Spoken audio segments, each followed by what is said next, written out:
We're going to start looking at panic disorder. Panic disorder is actually a bit different from generalized anxiety disorder, and there are some distinctions between them that we want to take a look at, and also to see what are common underlying mechanisms to both generalized anxiety disorder and panic disorder, and what might be different. So, at the very onset of these notes, I have a link here for you, and it is just a little video of somebody you may know as a news anchor type person, and on this you see him actually have a panic attack and have to cut away from the actual camera, and somebody else um, had to take over for him. So please take a few minutes. Won't be long. It's very brief. And look at this link before we move on anymore. So stop this, go to the link, and then we're going to come back and start talking about the clinical description of panic attacks and panic disorder. Hopefully you actually watched that. I think it's worth it. And again, just a few minutes of your time. But let's look at the clinical description of a panic attack. Now, a panic attack is a discrete episode. This episode located at this time of your day within this amount of time, and it is unexpected terror. And also this is accompanied by a variety of physical symptoms. And that should make sense because essentially this unexpected terror is like an extreme response to threat, stress response, fight or flight, or sometimes freeze. So let's go on and look at what some of these physical symptoms are. Catastrophic thinking, where in your mind, the worst becomes a certainty almost, okay? And a sense of impending doom. Sometimes we have that and we can't even put our finger on what is it that we're thinking might be going to happen. It's just this feeling of something terrible is about to happen. And also the belief that loss of control, you're going to have no control, of death or perhaps insanity is imminent. This is going to happen very soon at any time.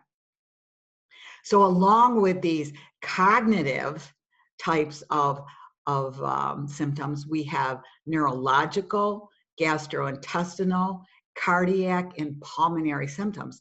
So if you are engaged in these types of symptoms cognitively and emotionally, it makes sense that you're going to have dizziness, you're going to perhaps have vision disturbances, you're going to have stomach, digestive tract problems, your heart is going to race, you're going to feel like perhaps you can't breathe, which of course, think about it, feeds back onto the catastrophic thinking, the belief that loss of control, death, or insanity is imminent.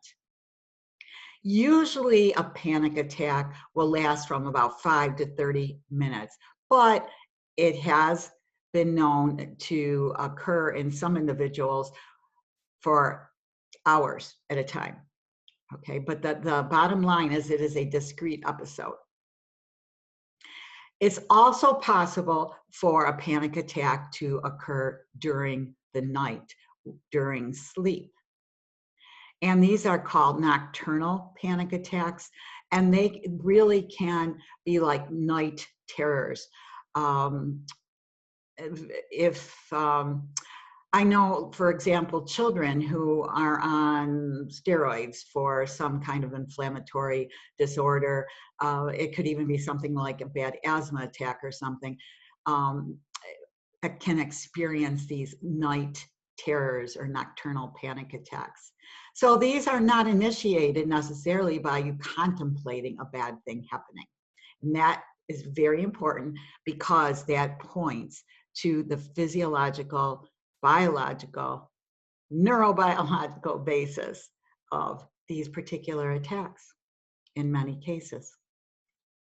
So when then do we have a panic disorder? Having an occasional panic attack does not qualify, okay? But the presence of recurrent unexpected panic attacks, it's not, the panic attack is not in response to being put on the spot, to social interaction, to public speaking, to something like that, okay?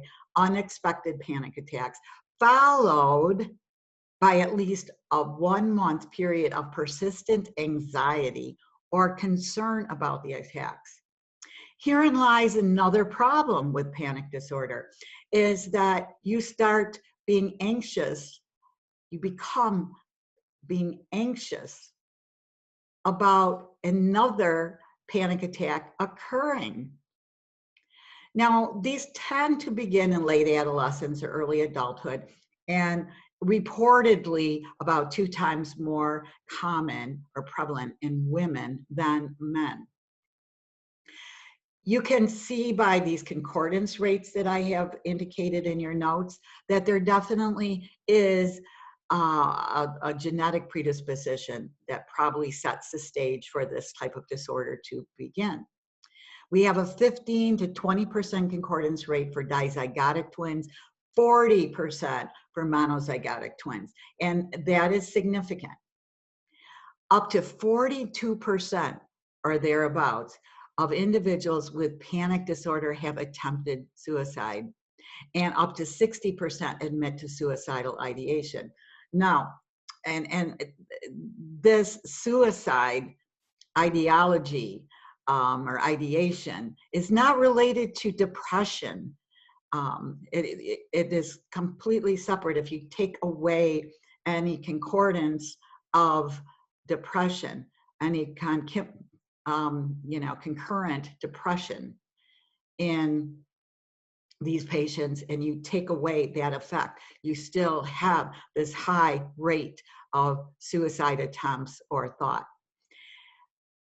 And again, I want to point out, whenever we see these kinds of statistics, these are the statistics that are presented by MDs or by clients or by other types of studies in which these suicide attempts are actually reported, in which individuals actually admit to having suicidal ideation. So the occurrence may actually be higher than what is reported. And that's always something important to remember. So let's get on to the key thing here that we want to talk about, and particularly for this class, and that is the biological basis. Okay. Obviously, we're going to be looking at some dysfunctions in neurotransmitter systems, and I want you to think just a minute about what happens in a stress response. Remember about the release of norepinephrine as the initial thing that will happen in a stress response? Well, you can bet that norepinephrine is involved in one way or another in panic disorder. And the thought is that initially there's this excess of norepinephrine, okay? Oh, lots of norepinephrine coming out. But remember when we talked earlier about downregulation versus upregulation? Lots of neuroepinephrine molecules out there. Lots of baseballs being thrown out into the field. You don't need as many receptors, right? You don't need as many postsynaptic adrenergic receptors because you've got so many molecules of norepinephrine out there. It's like, why waste our building materials and energy to have all of these receptors when clearly we don't need them, okay? But that can have long-term consequences.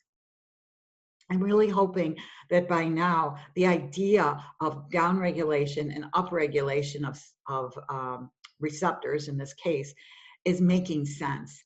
I want it to make sense. So much do I want that to make sense to you, because if it does, you don't have to remember as much via memory. Conceptually, it's like, oh yeah, this is probably due to, okay? GABA dysfunction. Hopefully this occurred to you right off the bat, because remember about GABA being that really inhibitory neurotransmitter, the GABA, GABA, GABA.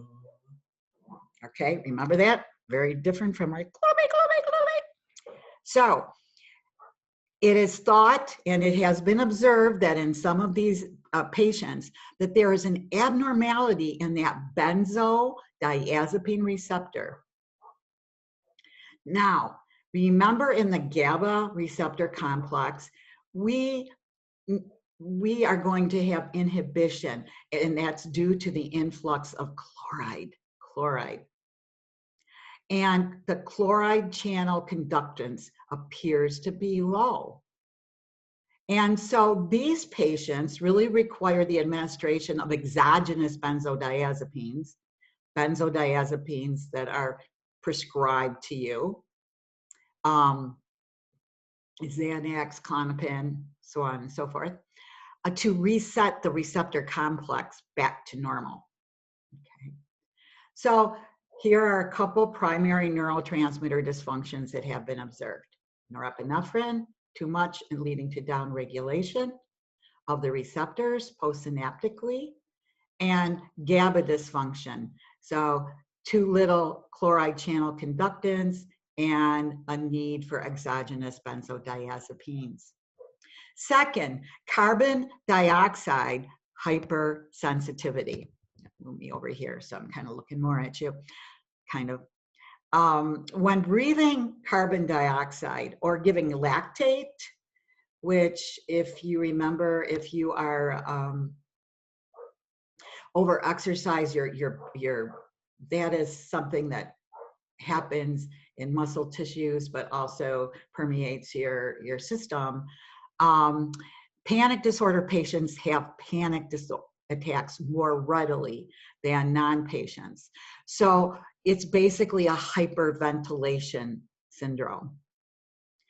And if any of you have ever hyperventilated, and my guess is most of you have, maybe for different reasons, but athletes can hyperventilate under certain circumstances. Stress, anxiety can cause somebody to hyperventilate. And the problem is that you start to feel like you can't breathe, and you try harder, which is only making matters worse. And believe it or not, that brown paper bag thing really does work, because if you keep breathing in and out of that bag without allowing external air to come in, you are going to help normalize the oxygen to CO2 ratio. And this occurs frequently. I remember back when I was coaching the ECC women's soccer team. And I had a player who had an inhaler for asthma. And she would take that out on the field with her. And she would be using it out on the field and then coming in saying she couldn't breathe. She couldn't breathe. She was having an asthma attack. And I'm watching her and I'm listening. I'm like, you're not having an asthma attack. And since I have asthma, it's probably easier for me to pick up on these things than it might be for somebody who doesn't have asthma. I'm like, she's hyperventilating. And every time she uses her inhaler, that's making it worse. She feels like she can't breathe and she's going to suffocate. So I started holding her inhaler and saying, you need to come off the field and I'll have it here if you need it. It's not like I'm withdrawing or keeping treatment from you. But instead of giving her the inhaler right away the next time she came off, I gave her a brown paper bag and said, just do me a favor. Sit here, breathe. Within 5 minutes, not even, she was way better. And she was breathing more normally. And all of a sudden it was like the light bulb went off. And so But it's so easy to fall into the trap under these circumstances that I can't breathe. And what is your reaction when you can't breathe? Panic, panic attack. Okay, so it's like a vicious cycle sometimes. So maybe panic attack or disorder patients are chronic hyperventilators. Maybe they hyperventilate more than perhaps a typical individual would. There are a couple of interesting alarm theories. And I should probably have pointed these out differently because these are two separate theories. And let me point them out now. And hopefully you're actually watching these video lectures. So you will be very aware of this. But there's a false suffocation alarm theory. There is actually a suffocation monitor located in the brainstorm, okay? Remember the brainstorm, brainstem. Hey, you know, I had a lot of anesthesia. Anyway, brainstem. In the medulla, remember those vital functions, nuclei that control vital functions for your whole system, okay? Including breathing. And there's a monitor that's all of a sudden it's like, I can't breathe, I'm not getting enough air. And that goes, oh my gosh, you're suffocating. You're suffocating. You better get some more air somehow. This thought is that this monitor misinterprets signals and misfires, and it triggers a false suffocation alarm. Once again, don't forget that that will then start this cycle of, oh my, panic, I'm suffocating. And it's a natural thing. It's a natural thing that if you think you're suffocating, you're going to try to get out of that circumstance. Now, Undine's curse, and this is the second theory embedded in here that I should have brought out as more separately. So make sure you mark this, okay? Undine's curse, short for a short name of congenital central hypoventilation syndrome, not hypo, not getting enough air, not breathing enough. And it is the opposite of the false suffocation alarm theory. In this case, you have a diminished sensitivity of that suffocation alarm that we talked about in letter A there. So you have lack of adequate breathing, the exact opposite. Two different theories. Which one is true? Maybe both. Remember that very often there are, and probably most of the time, I don't want to say all of the time because I get nervous about that, but most of the time, you're going to have a situation, a disorder that has a variety of triggers. It can be, here's your multiple choice list. Is it A, B, C, or D? Well, for you, A is the right answer. For you, B is the right answer. Okay, so each of these theories could be true in a specific individual. Not both in one individual, but two different individuals. One may be suffering from false suffocation alarm. The other might be suffering from Undine's curse. Okay, so what are some of the neuroanatomical findings that we see in individuals with panic disorder? Okay, those patients who seem to be particularly sensitive to lactate tend to have abnormal hemispheric asymmetry of blood flow to the parahippocampal region. This can be observed with positron emission tomography studies, PET scans. Now, asymmetry, hemispheric asymmetry means that not typically normal blood flow that should be the same or symmetrical in both hemispheres is occurring. And it is specifically in the area going towards the hippocampus. around the hippocampal region. Only a small number of panic disorder patients have abnormal EEGs. Although, flip that over a minute, many people with temporal lobe epilepsy, where you do have abnormal EEGs, have panic disorder. So there is a difference in that. Let's take a look at the drug treatments that are most often utilized to treat panic disorder. SSRIs are often the first line, especially in cases of coexisting depression. Now, I want to, right off the bat here, say, when you have both anxiety or panic, either one, panic disorder, and depression, it is a little more challenging to come up with appropriate drug treatment than if you have just one or the other.